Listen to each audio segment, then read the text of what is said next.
Now that you have digitally documented your artwork, you can transfer the files onto your computer and open them up in your photo editing software. The main thing you will need to know is how to work with raw photographs from a digital camera. Once you open your photo into your photo editing software, there's just a few basic things that you need to do. Number one is to crop your photograph because you want to be able to remove any excess things like the foam core or the wall you may have used to mount your image. You want to have a nice clean image that doesn't have any negative space.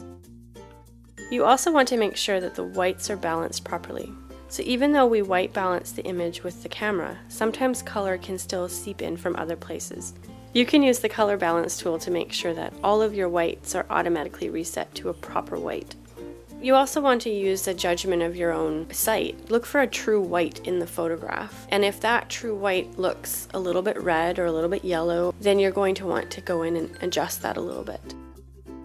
Another option is to work with a tool called leveling. This is a tool that will help to balance the contrast of your image, so it's going to make sure that there's an even distribution of whites and darks and all of the mid-tones in between. So a similar concept to painting as a principle. Once you're done editing your photo and you're happy with what you're seeing, you're ready to save. I recommend saving in two different formats. One, you want to save as a TIFF file, and this is your high-resolution file that you'll be using when you're ready to make prints of your photo. The second one that you want to do is called a web-ready JPEG. A web-ready JPEG needs to be sized a little bit smaller so that it's ideal to be placed on a website or to be emailed to somebody. Once your artwork is in digital form, it's easy to keep track of your artwork and begin creating reproductions. With the edited digital file, you can bring it to your local Opus Art Supplies and choose from a wide variety of surfaces and frames. You can have a fine art print on paper, which can be framed, or you can also mount it onto cardstock. Or you can print on stretched canvas, which can also be framed in a front-loading frame.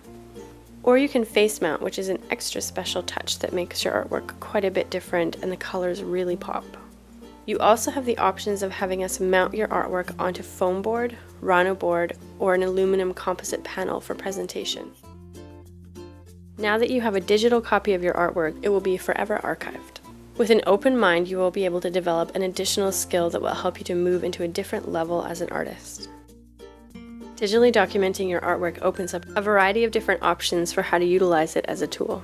So you can reproduce your artwork to look exactly like the original, or you can make it look completely different. You can also use these digital copies as a marketing tool for your website, your online portfolio, and also your hard copy portfolio. And of course, you also have the option of using your digital files for your artwork to print and potentially produce additional income, or to be able to share your artwork with your friends and family. I'm Andrea Walker Collins, and good luck with your documentation.